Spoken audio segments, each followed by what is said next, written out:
So this is an introductory video for using Forscan with your Police Interceptor utility, but this is pretty universal for all Fords. Anything with 97 and newer that will have a OBD2 port. With later years, the later the vehicle is, the more useful this tool is going to be with the more modules and everything. So there's a few things you need to get started. The first one's going to be one of these ELM adapters. So it goes from OBD2 to USB, so you can connect your vehicle to your laptop. And then you're going to want to get one that has this HSMS switch option, so you can activate or access all of your modules. So these are about 30 bucks on Amazon. This one is the ELM 327. I have heard of cases where these, you get everything set up right, you buy one of these, it still won't connect, and someone returned it and bought a new one, and then it works. So I haven't had that issue, but I have heard of that happening, so just know that it's possible that these are faulty. I don't think it's that common. The next thing you're gonna need is a laptop. I just have an old crappy laptop that doesn't work very well, but good enough for this.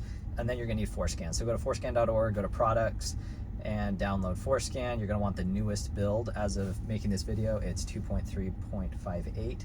If you have an older version and then you try to do some of the functions that you see me do in this video, you may not have that option, such as programming the key fobs on the 2016 and 19 Interceptors. I had to download the newest version because I had one that was about a year old and it wasn't working.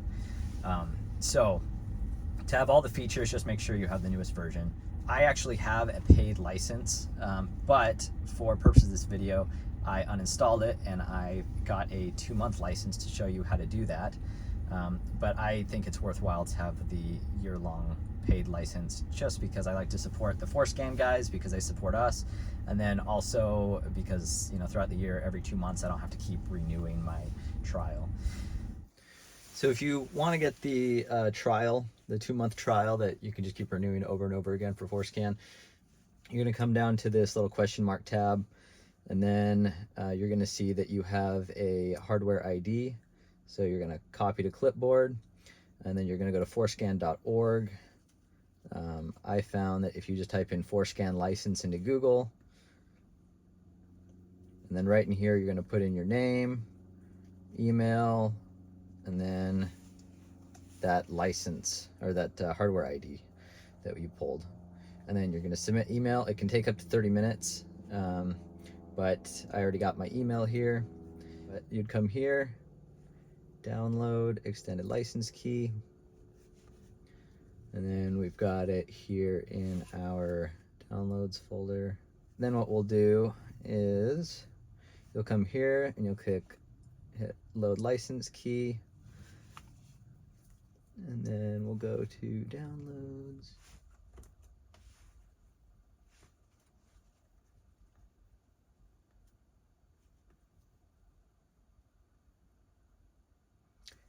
Okay, so now it's going to restart. Okay, so now we can turn on our key and connect Forscan. Once you have Forscan installed and your license and all that stuff, we're going to take a USB and plug it into our laptop. And then we are going to take our scanner and plug it in underneath our steering wheel. And then we are going to come up to this very top tab with the car on it and the exclamation mark. This is all my old log data, so yours will be empty. Don't pay attention to that. And then down here, there's a little connect button. So we're gonna hit connect, and it's going to say have the ignition on and all that. We're gonna hit okay. And then it's recognizing that we've had this vehicle in before, but it may not show that for you if this is the first time you're hooking up. Okay, so it's asking if we have the HSMS switch, which we do. Now it's saying switch it to the MS position so we can read all of our modules. So now down here it says ready. That means it's done reading all of our modules. I switched the switch back to HS just because that's going to be the modules that we're going to be reading. And then we're going to come into this little chip icon. And once again, it's showing some old data. Okay, now that we're at this menu, the first thing that we're going to want to do is back everything up. So we're going to come through and we're going to find all these ones that say as built. So 1, 2, 3, 4, 5, 6, 7, 8, 9, 10, 11, 12, 13, 14, 15. Reading that right? Yeah, 15. So all 15 of these that say as built format, we're going to back all them up. So the way we're going to do that is we're going to click on the first one, the PCM, and we're going to hit read, and it's going to give you a warning about how you could mess up all your stuff. That's why we're making backups. Okay, so we're going to come in here and we've got all these blocks. Okay, these are all called blocks and different lines. We're not going to touch anything. We're just going to hit save all. And so under some file, you know, mine's by default in the Forscan one, I'm going to make a new one, a new folder, and I'm going to call it 2017 PU. So I've got my 2017 Police Interceptor folder, and then the default format that it wants is that it gives you your VIN number, tells you the module, so the power control module, and then the date. And so, you know, this is great. It gives you all the information you need. So I'm just going to go ahead and hit save. And now we're going to do this with every single module. And so it's going to take a minute, but I cannot emphasize enough how important it is that you do this, because you could come in and start messing with things, and if you might think you're just going to change 1 or 2 things, but if you do something wrong, you could even, you could immobilize your vehicle pretty much. So it's just not worth the risk. So I'm just going to come in and do all these. I do this with every single vehicle, and I just do all the modules, because you really don't know what you could inadvertently mess up. You're probably not smarter than the program. So in between, when you're done, before you switch to the next one, you're going to want to you got to read. So let me show you exactly how this works. So to open it, you hit the play button and then say okay. Then it will read all the blocks. Then we hit save, put it in the 17 tab.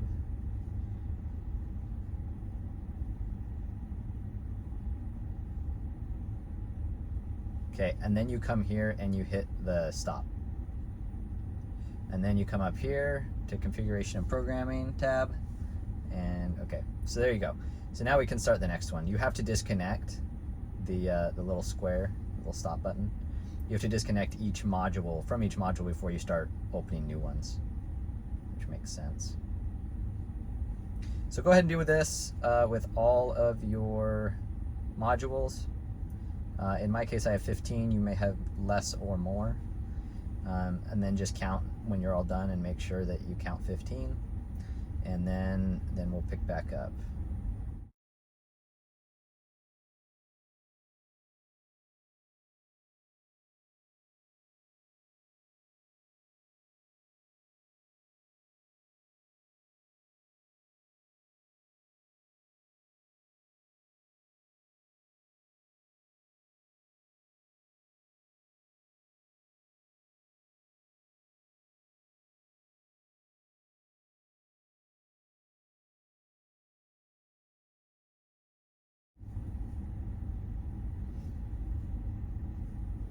Okay, now that we have them all backed up, we verified that we have the same amount of backups as we have as built folders or as tabs.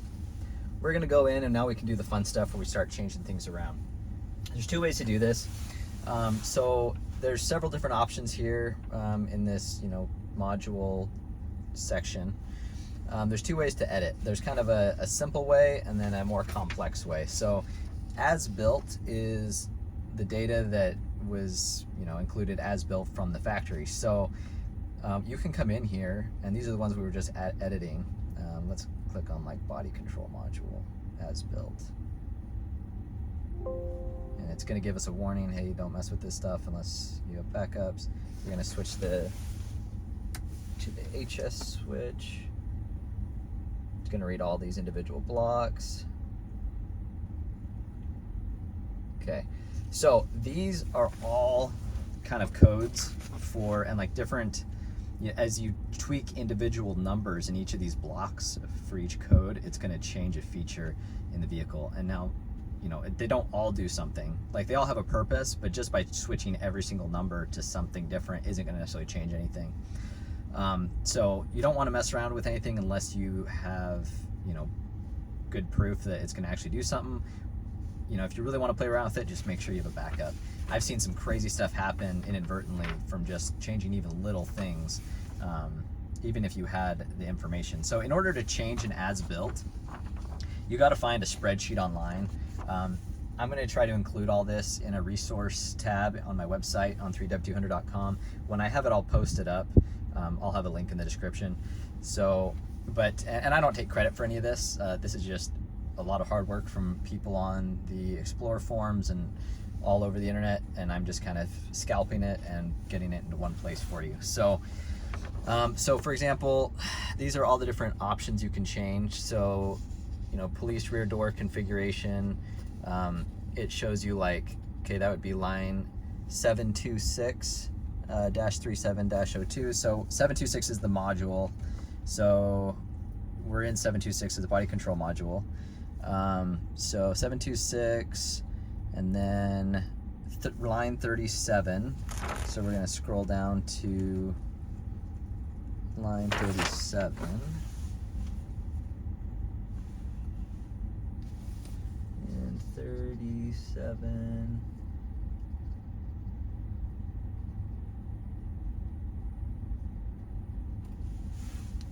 Okay, line 37, and it's broken into two, and it says line 3701. So this first line is the one we want to change. So on, let's see, oh wait, sorry, my bad, because this is broken down into, if you have a 2011 to 15, it would be block 1, but on a 16 to 19, we're going to be in, let's see, 37 number 2. Okay, yeah, so they are different. You need to make sure that you're looking at the right vehicle, like I almost did not do.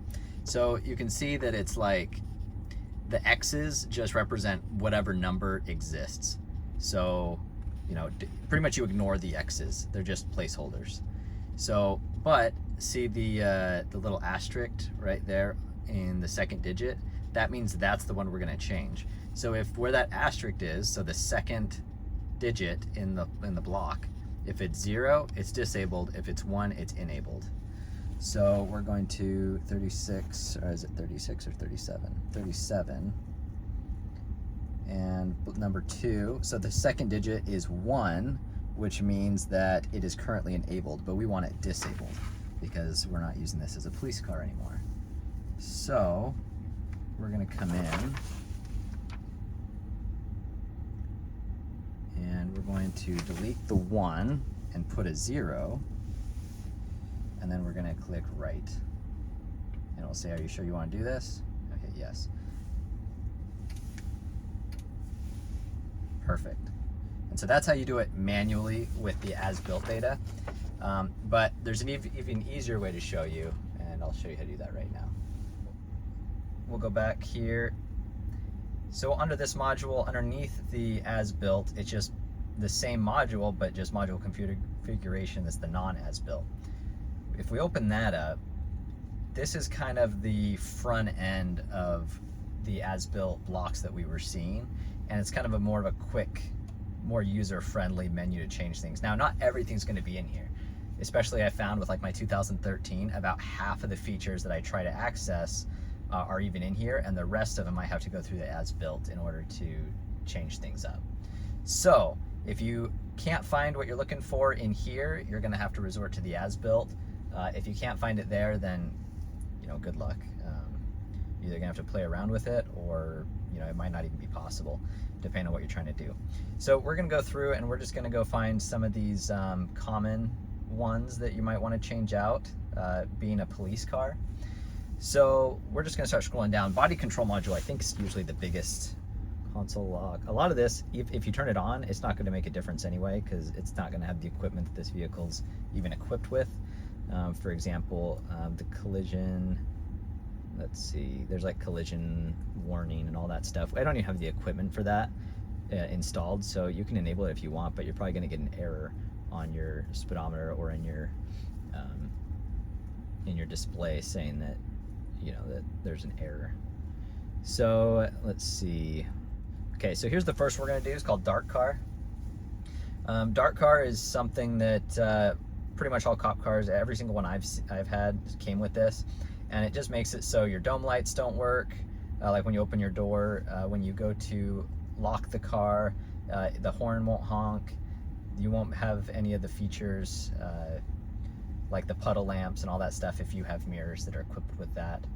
Another thing about dark cars, I believe on a 2013 to 15 Interceptor, if dark car is enabled, you can't get into programming mode, I believe. So if you're 13 to 15, you're probably going to want to disable this.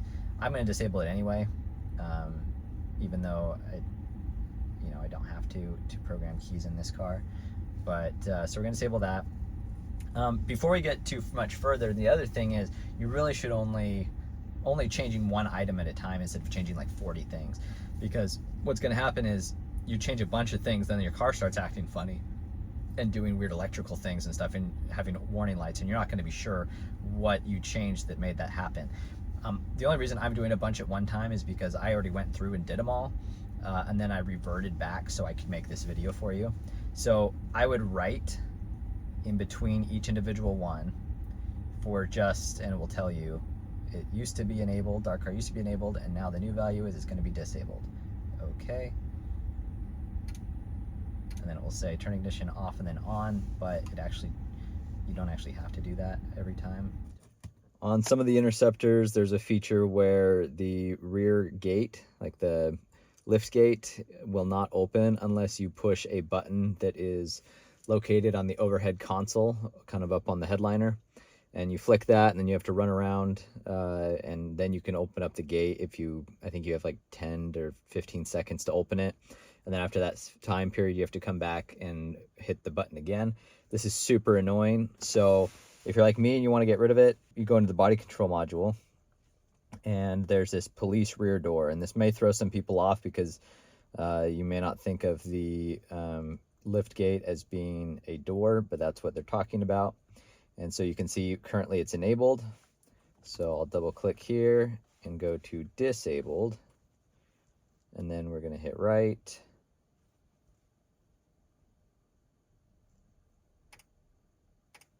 Perfect. And now we can go test it. And this will be the kind of de-policifying that whole rear door feature. At this point, that little switch, if equipped, will not do anything at this point. So I've actually completely removed it and swapped in a regular overhead console without the hole for the switch. So something that ends up happening really commonly on these Interceptors is that when you pick them up, they have the tire pressure sensor fault with the little light on. And the reason for this is usually because the batteries are dead in each of the tires. Now, if you're like me and have really good tread on your tires, or if you put in aftermarket wheels and that had tires mounted already, and you didn't want to switch out your tires just to, you know, have them unmounted and all that, you can just go ahead and turn off the tire pressure notification. And then when you go to install the sensors in, you can just go ahead and turn it back on with Forscan. Now, just keep in mind that if you disable this, you're not going to have any notice if you have, you know, a low tire or flat, but if this light's on anyway, it's not going to be telling you that. So just remember, or if you go to sell it, make sure you disclose this, or go ahead and re-enable it before you sell, just so the next person doesn't get stuck with your modifications. So I'm in the body control module. I've scrolled down to where it says tire pressure monitor, and then we're going to disable it. And then write.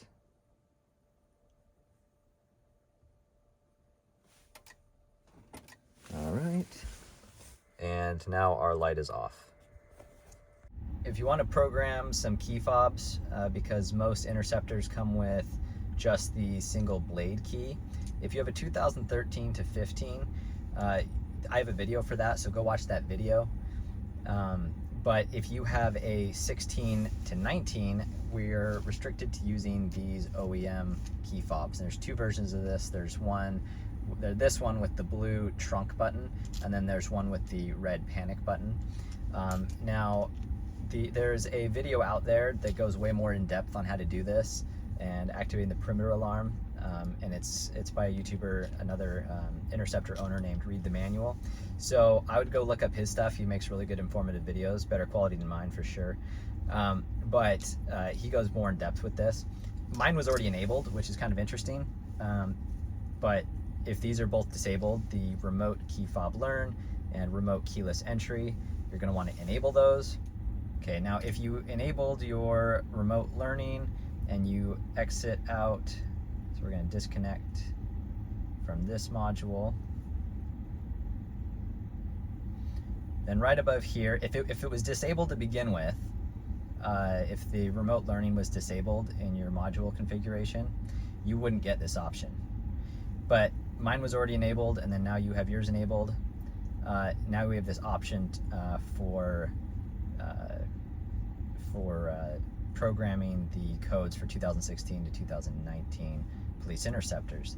So we're going to go ahead and hit play. If you don't see yours, and if it doesn't say that program 48 character tick code, then you probably have the outdated Forscan.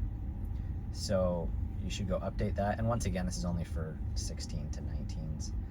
Okay, so the way that this works is different. So this car can hold up to 4 key fobs, but instead of like picking up the frequency, it's pairing based on codes, which I mean comes down to frequencies, of course, but you manually enter in the code. So you can't use China knockoff keys. You have to use these OEM ones that came pre-loaded with the codes. So here's the codes of mine. If you open this up, there's the code. You should have, in the package that this came with, it should have the codes on there as well. But I was sent one that someone had opened up and thrown away the package and sent it back. So hopefully this key even works, because somebody returned it at some point. But I'm gonna go ahead and enter this in. It's gonna be a little bit of a process, so we'll speed.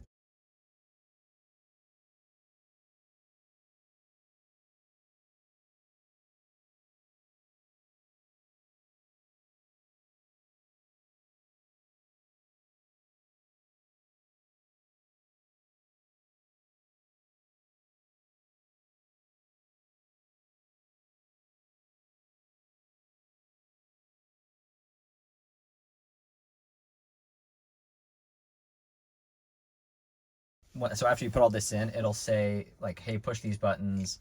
That is really only applicable. I mean, you can do it, but that's only applicable to if you buy the keypad, the little stick-on keypad that you see on a lot of vehicles. I'll post a picture up here to show you what I'm talking about. And that makes more sense because it says it wants you to push like the 7/8. It's like the 5 digits that are broken up into, or it's the 10 digits broken up into 5 buttons. So that's what that's about, because you can program that and stick it on your door, and that way you have keyless entry. So feedback is if you hit the lock button, so like this, if you were to hit this 2 times, it would honk to let you know that that it is locked. So here's light lock feedback, and there's the horn feedback. So I like that. Now this is the feedback horn. I'm gonna have to look for the feedback lights as well. And if they're not on here, that's an example of when I would need to go to the as built and enable that. So we'll go ahead and just see if I can get this first, and then we'll see if I have to do that. So we're gonna go ahead and write.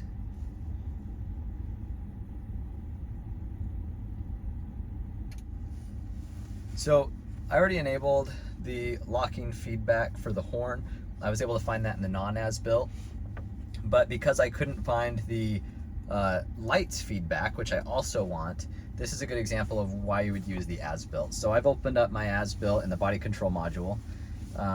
So let's see here. We're gonna go down to, we've got locking feedback lights, and it looks like there's multiple segments here. So we're gonna find, let's see, 56, 1 and 2. So we're gonna come down to 726, line 56. Okay, and here it is, 1 and 2. Now in line 1, it's the very last digit. 1 is enabled and 0 is disabled. So I want it to be 1. 56, 1. So not the very last digit, the second or the third to last digit it is actually. So let's see. Yeah, so X asterisk 0. So 0 means it's off, which it is. We're gonna switch it to 1. And then it says to also change on line 2, on the second block, the last digit should be 1.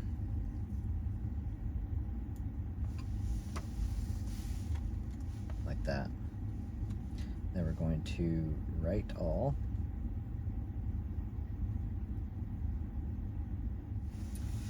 Okay, and so that's how we would add that in.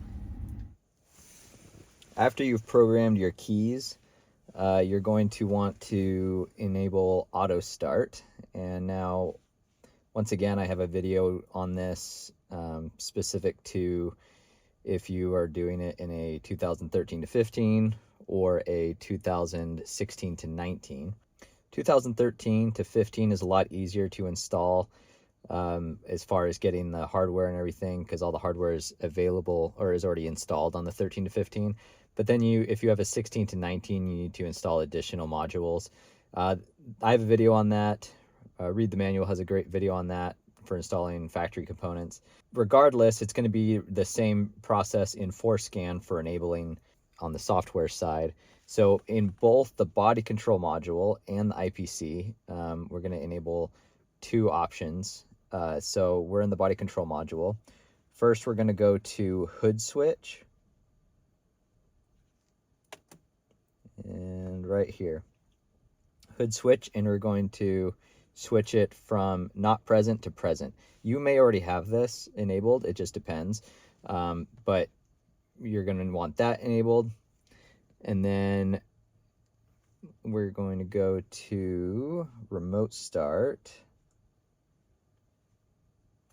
Right here, right there, remote start, and see how mine's enabled. You're gonna want that enabled. If you have a 2016, and I think I've seen it on some 17s, but almost all 2016s, if not all, do not have this hood switch option. If that's the case, you really have 2 options. You either need to go to the dealer and they can enable it, or you go and get yourself an IDS cracked version. And if you would look at the end of the video, I'll explain a little bit about IDS. I won't go super far into it, but you can enable all this without going to the dealer if you do get IDS, which is about $100 for the cracked version. So you might want to go look at that segment of the video at the very end. Now we're going to disconnect from body control module and switch to IPC.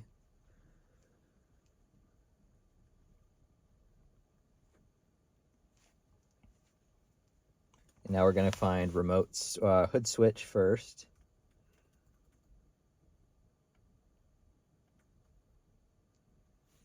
Hood switch right here. And once again, I have it set to enabled. And then we're going to go to remote start.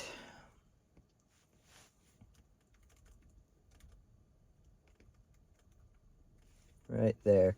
Remote start and enable remote start. And then you can also, if you want to, enable these settings, the other remote start settings, which have to do with adding the climate controls and stuff into the menu of the speedometer. So, but these are totally optional. You don't have to install these. It's just kind of nice. You can manage them. But if you have an Interceptor, you probably aren't going to have the heated seats or the, I would turn on the rear defrost, but you're not going to have the heated steering wheel and all that unless you go to all the extra work to install that stuff. Which I'm not going to do. So you're going to want to add those. And after that, you just need to install your hood switch and whatever additional modules, if any, for the remote start. But go look at the videos that I have posted and read the manuals posted. Those will help you get remote start going. After that, you're going to hit write, which there's nothing to write because I've already changed it. And then we will disconnect from module. For this odometer write, the way that works is, so you can't actually roll back your miles. I'm not going to mess with it, but the way that works is if you wanted to upgrade to a new, like a different speedometer, or something's wrong with yours, you can go in here and you can rewrite it, but it writes up, not down. So for example, say you have 120,000 miles and you find a speedometer on eBay with 80,000 miles, you could use this to roll that up to match your existing mileage, so it doesn't look weird on your Carfax. But you can't do the reverse. So if you ever go to upgrade your speedometer, always look for one with less miles than you currently have, so you can use this to rewrite it correctly. For the IPC, this is like your instrument control panel. We'll just go in here real quick. Set it to MS. This is everything pertaining to your instrument cluster. So you can see we already have our all-wheel drive gauge enabled. If you didn't have that and you wanted it, this is where you would do it.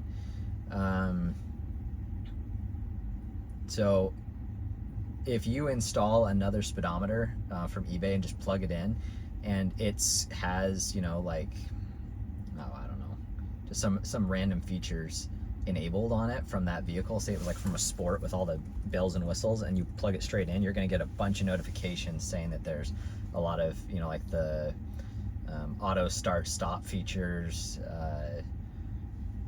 all sorts of weird stuff is going to be throwing off lights, and so you'd have to come here and turn them all off.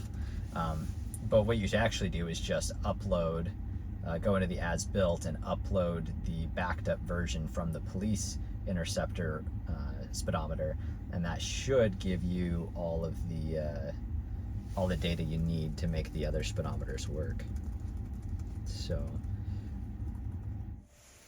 So in case you make some mistakes and you're ended up getting some weird issues that you weren't expecting, or if you bought a vehicle that someone's already been tampering with Forscan and they made a bunch of changes and they don't have backups, or you don't have the backups from them, I'm going to show you how to try to fix these issues. First off, the very most important thing, this just kind of emphasizes, before you mess with anything, like I said earlier, make backups. But let's just say you don't have a backup and you're having some weird issues, and this is a real issue that I had, that I've actually saved this version so I could show this to you, and I've already loaded the bad version back into my instrument control panel, so my IPC. So pretty much this is the issue I'm having. You'll notice that my distance to empty right now says 120, but I'm pretty much on empty. It should say like, I should have like 30 to empty right now. And when I fill up my tank and it's all the way full, it'll say that distance to empty is like 999. So obviously the distance to empty calibration is super inaccurate, and everything I go in and try to change, it wouldn't fix it. So it's just a weird issue inside the computer.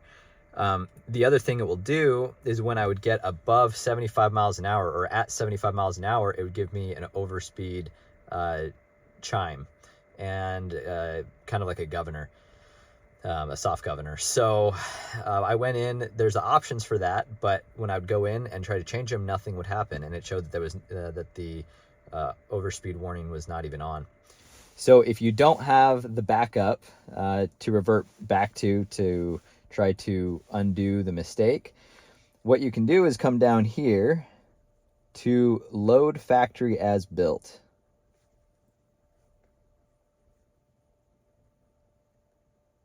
And then what that does is it actually scans or pulls from the internet the as built from the factory.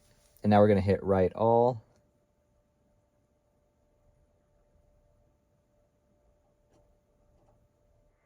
And now we have the more realistic 40 miles to empty. And the chime wheel is gone now. I don't have video showing that, but the chime is gone. So hopefully this is helpful for you if you've kind of got yourself with some weird electrical bugs. I was very pleased how well it worked for me. I wanted to show some of the other utilities that Forscan's good for. So we spend most of our time probably in this module chip programming, messing with the as-built and the different configurations. But if you go right up here to this little wrench, this is the utilities. And so right here, clear transmission adaptive tables. Something cool about Fords, I mean, a lot of vehicles do this, but Ford specifically, you can, like it has an adaptive learning transmission, so it learns your driving patterns and how, if you have a heavy throttle, it'll learn those stuff and kind of pre-meditate your shifting so you have a smoother ride. But if you go to buy a new vehicle and it's used to somebody else's driving patterns, which is really common when you buy a utility or a Interceptor, you're going to end up having, really aggressive shifts and stuff sometimes because it's used to driving it like a cop car. So you can come in here and clear the transmission tables. And this is just the data that it's stored of like the driving tendencies. So you can come in here, you can clear that, which is nice. You can actually turn that off if you don't even like it. I don't know why you would do that. I would rather just reset it. And then this is how you would resume it if you've stopped it. So I don't know the difference between halt and stop. I think this is just kind of put a pause on it, and then this is stop it altogether. Let's go through. You can just actually reset your modules. I probably wouldn't recommend doing that. Rear camera calibration, that's kind of like, you can do that in IDS as well, which refer to the end of the video for more information on IDS. Tire pressure learning mode, so you can just go into and, if you're going to program, if you got new sensors, this is how you can enable it. Although I believe that you can actually go into the body control module and enable auto learning, which I would keep on. I haven't messed with that, so I'm not going to try to tell you too much about it because I don't know it from experience yet. PATs, this is not applicable to our cars if you have an Interceptor, but this is applicable to other Fords that use the RFID chip inside of your keys, and you have to get that programmed. You can actually do that through Forscan, which is super nice if you have non-police Fords. The battery monitoring system reset, you can do this in IDS as well, but it's really nice to have it in Forscan. Anytime you change your battery out, or if you start to notice weird gremlins with your electronics, just stuff not working, this is a good thing to try before anything else. So you reset this, and it could fix a lot of your electrical issues. More module resets, which is nice. There's an OCS reset, which is nice for the occupation classification. ABS service bleed. And I guess that is pretty much it. Calibrate the different sensors and backup cameras and all that stuff, which is really good. Another really cool feature is the ability to test modules to see if they are communicating or if they're damaged. This will help you with troubleshooting. So if you come to this little clipboard, you can come in and do a self-test of each of these modules to see if they're pulling any kind of codes specific for that module that wouldn't show up on a regular scanner. So that's super nice. I'm not going to go too far into this, but it's really nice to have these features here. Another thing is live monitoring. So you can have, I haven't messed with this too much, but you can have up different monitoring. So another really cool thing that is with Forscan is the ability to read fault codes. And so you may be used to, if you have a check engine light, if you have a fancy scanner, or if you go to a shop or an AutoZone or O'Reilly's and they'll plug in the scanner and read it for you. Now with Forscan, you essentially get a free, complex, or pretty sophisticated scanner that will read all these codes and give you more than just generic codes, since they are Ford specific sometimes. We come down here and there's another yield sign with an exclamation mark and a piece of paper. You click that, and that's what will scan all your codes. And then the one next to it will clear your codes. So if we come here, click yes, and it says cycle the ignition off and on. And now you'll see that all of our codes are gone. But yeah, it is really nice to have this feature all built in for doing diagnostics and troubleshooting. So you may have heard of IDS, and IDS is the dealership software that Ford has created. And that's what, if you go to the dealership, they're not going to be using Forscan, they'll be using IDS. Now, IDS is not nearly as user-friendly as Forscan, and, you know, even unless you've gotten some, you know, proper training, probably you're not going to really know. You're going to be fumbling your way through it and how to get to certain menus, and you're not going to be sure what everything does. But there are some useful tools. Probably the number one is if you have a 2016 and newer Interceptor and you need to enable the hood switch option, but it's not showing up in your as-built or your non-as-built in Forscan, and so you can't get it all to work. So read the manual in his video. He goes into the dealership, which is totally the easiest option, and you know, and fastest. I would probably recommend that. But if you want to do it yourself, you can actually get yourself a cracked version of IDS. And first off, before I go any more into IDS, I will say that it is pretty sketchy if you're trying to do it yourself, because in order to get IDS to work, you need to have a license, and it's very expensive. It's like hundreds of dollars a day. I think you can get like a multi-day pass, like a couple-day pass for like $200, or I can't remember what the numbers are, or I think it's like thousands for a month. I don't remember the exact, but pretty much they make it so it's not really feasible for the daily user like us, even a small shop. So pretty much they require a special tool called a VCM that plugs in. Now you can get this one from this Chinese company, and it looks nothing like the real VCM, but it's kind of, it does the same functions if you spoof IDS into believing that this is a VCM. And so what you do is you download this. Well, first off, you go on and buy one of these. This is called a VX Diag, and it's specific for Ford and IDS. They have them for Subarus. They have them for all these different companies, or all these different manufacturers.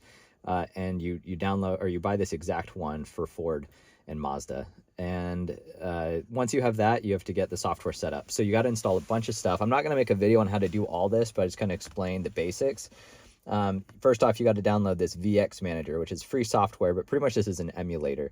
And so what it's doing is it's telling IDS that this device is actually a VCM. And so it makes it think that a VCM is actually hooked up. And then you install, there's a couple other little bits of software that they want you to install with it. And then there's an IDS cracked version, which is very limited compared to the dealership version, because a lot of the dealership stuff, you have to be connected to Ford servers. So we're just going to boot up IDS now. And once again, this is a limited version as far as what you can do with it, but I'll just show you a couple of the quick, cool features. Plug it in. Now, this scanner you can use. So this scanner you can use with Forscan, and you'll notice there's no switch on it. It will auto switch between the HS and MS. So this is actually a pretty nice module, or nice scanner for Forscan, but the problem is, in order for it to work, you do need to have this program pulled up. So it's just an extra step. So I wouldn't say it's a good one to get just for Forscan, but if you're going to do IDS as well, it's kind of nice. So we're going to turn on our IDS here. So some of the things that we can do with the limited version of IDS is go down to body, and then security, and then remote start. And so if you do not have the hood switch option on your Interceptor, and that's the only thing keeping you from starting enabling remote start, you just click on this and it will walk you through some steps. And I have tested this and on a 2016 Interceptor, and it works. There's some cool stuff like resetting the keypad. I haven't tested a lot of these. Another one, this is really nice. So this is the occupation sensor. This is for the passenger seat when you sit in it, and it enables the airbag. This will throw an airbag light when you're swapping interiors, and so you have to switch out your the little bladder, which I have shown in another video how to do that. But if for whatever reason you need to recalibrate, or if you need to switch it to a new pad because you broke your old pad and your airbag light's on just for that reason, there's other stuff like calibrating the adaptive cruise and the rear view camera. Let's see, it has a ABS bleeding, and this would be like headlamp alignment, cruise control calibration, and then just a bunch of other stuff, evap tests, so I guess to prep for emissions. Anyway, so there's all this stuff you can do, but it is kind of limited. This is about the extent of it. It will also read codes, and you can program new modules with this as well. Now, I haven't done most of this, and so I don't even know if I'd recommend you doing it unless you have a good guide. Kind of use at your own risk, because this is probably a good way to brick your car if you don't know what you're doing. So this is IDS. I would probably stick with Forscan, but I just wanted to show you what some of the things you can do that Forscan cannot do.